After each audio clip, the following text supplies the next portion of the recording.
Hello friends, welcome back to Tom's Kitchen. I figured it's a rainy, colder day outside, so we should probably bake something today. So today we're going to make a pumpkin pecan cake with a bourbon and pecan glaze to it.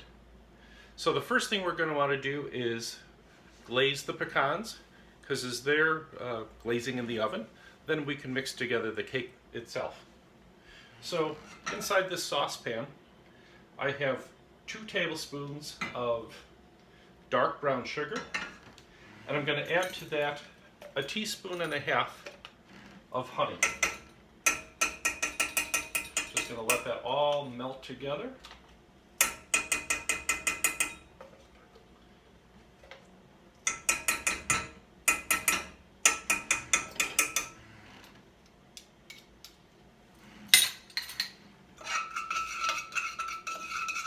And as soon as that combines in a little bit, we're going to add the pecans.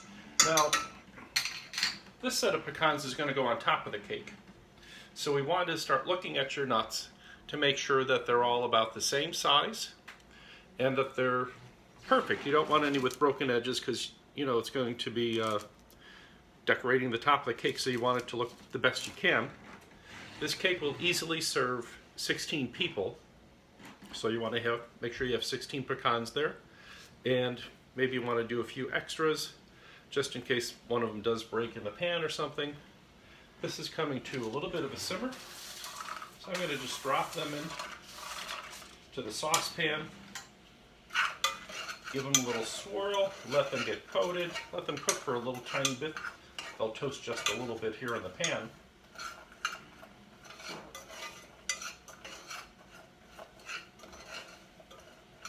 And then when they come out, we're going to put them on top of this baking sheet that has a piece of parchment paper on it because we don't want the pecan sticking to the pan.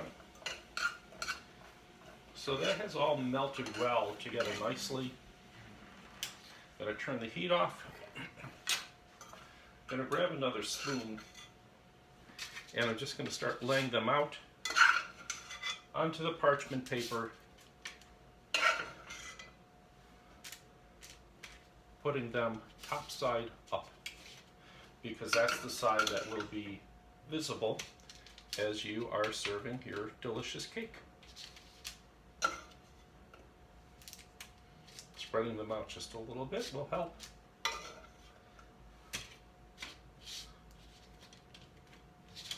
Don't want them touching, we don't want them to stick together.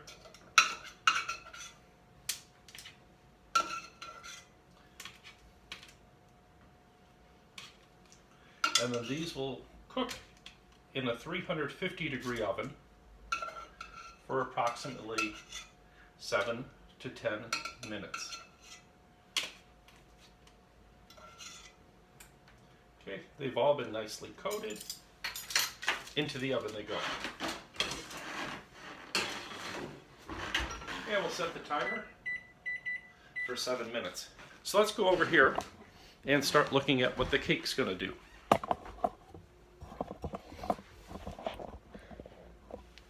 So I have the stand mixer. I'm just going to start right away with 8 tablespoons of butter. We're going to get that mixing right away. As soon as that softens enough, then we're going to add in a half a cup of vegetable oil.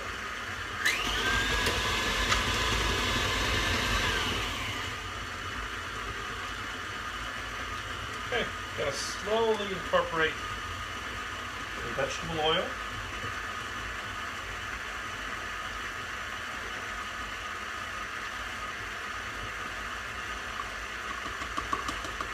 And let me grab a spatula, because we'll just turn this off, lower it, and start scraping the sides down, so that all gets incorporated nicely. Next to that, we're going to add in 2.5 cups of dark brown sugar. And again, you want to use dark brown sugar just because it has more flavor than light brown sugar, because it has a little more molasses to it.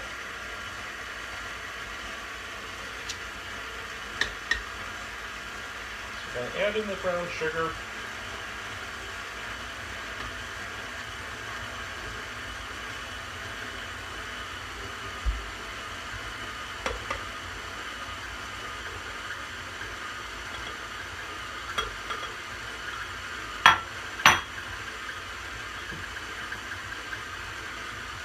Get all of that in there. And to turn it off, I'm going to scrape it down just to make sure everything's off the sides, everything gets combined nicely.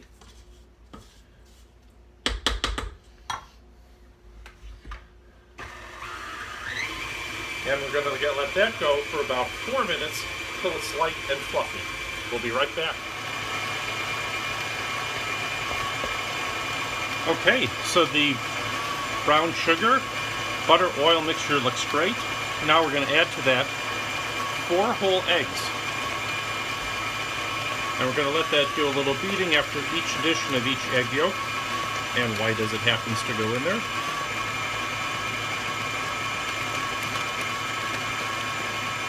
So the eggs are loosening up this mixture quite a bit.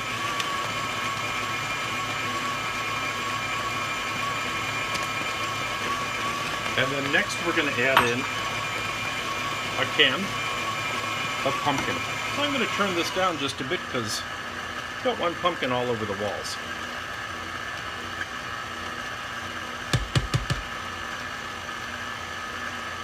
I suppose you can make your own pumpkin puree. That would take an extra day. So let's just use the can.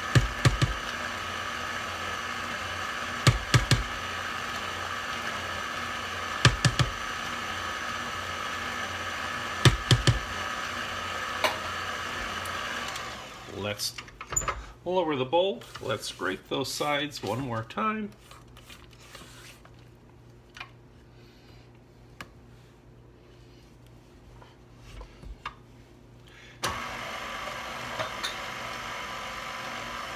And now we're going to add in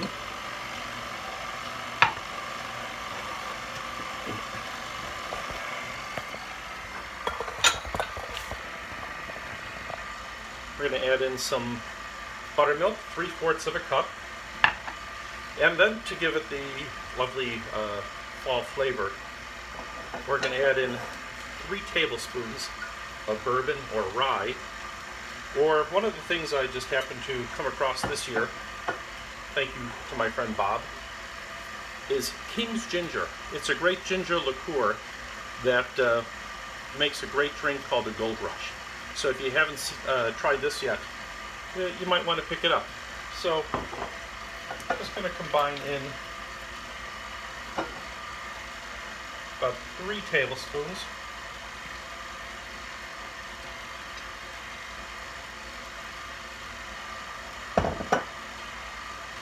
And again, I'm going to do this on a low speed so it doesn't splatter.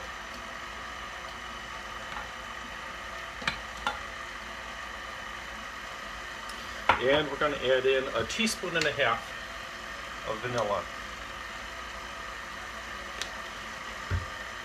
Okay, next that's going to go in is the flour mixture. So I have about approximately 3 cups of flour here, which is about 13.5 ounces.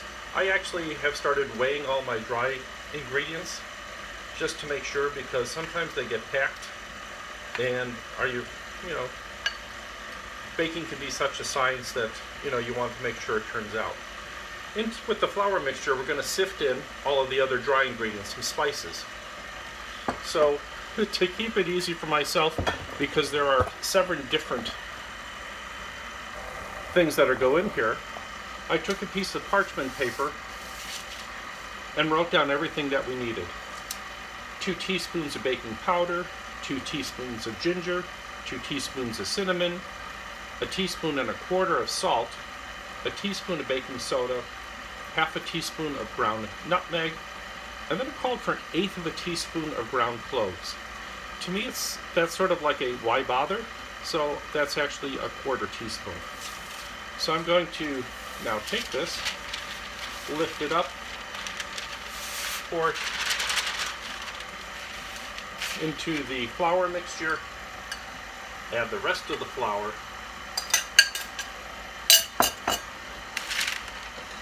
And now we can just easily sift this.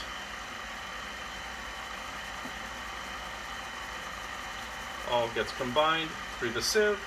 I can see some little bits of ginger that were a little clumpy, a little bit of the kosher salt that was a little too grainy for that sieve. And now we're just going to come back over here to the mixture, and just by tablespoon at a time, add this in.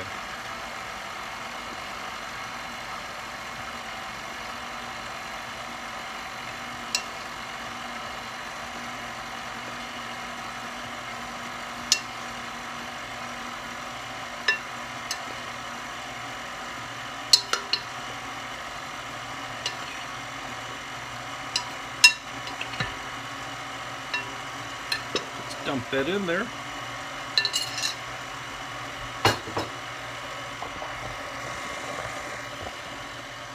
And again, let's go back talking about our pecans. So we're going to put in 4 ounces, or about a cup, of pecan halves that have been toasted and chopped into here. So when you are using your pecans, I want you to, put them out onto the counter or onto a sheet. And I want you to pick out the whole pieces of the pecans, because you're going to toast these, and you don't want to be toasting whole pecans with pecan pieces, because they're going to toast at a different rate. Especially as you're getting to the bottom of a bag of stuff, you're going to have pecan dust, and that's going to burn and not give that a good flavor. So go through, pick out the whole pieces, and then you can take the rest that's, on the container, in your bag, whatever, put it into your colander, shake it. All the dust will go into your sink or into the garbage. And then those little bits you can add into this, not toasted, or just have them as a snack. So, because certainly when you're toasting these, when you go to chop them, you are going to end up with some pecan dust. So that's okay, because it's not burned. And in here I'm actually leaving them as pieces. I don't want them too finely chopped, because I want people to know there's pecans in here, not just, oh, I think there's a pecan flavor in there. So let's just stir these in. So that's a cup. That's about 4 ounces. And then we have our floured and buttered 9-cup tube pan. We can now take this off.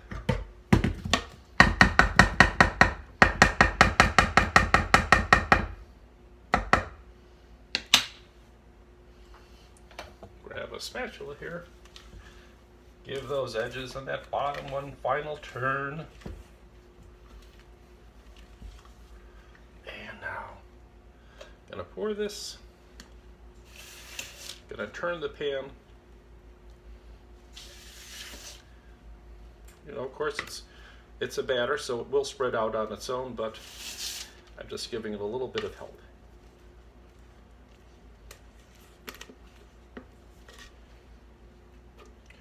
This hasn't even baked, but just smelling all those great warm spices.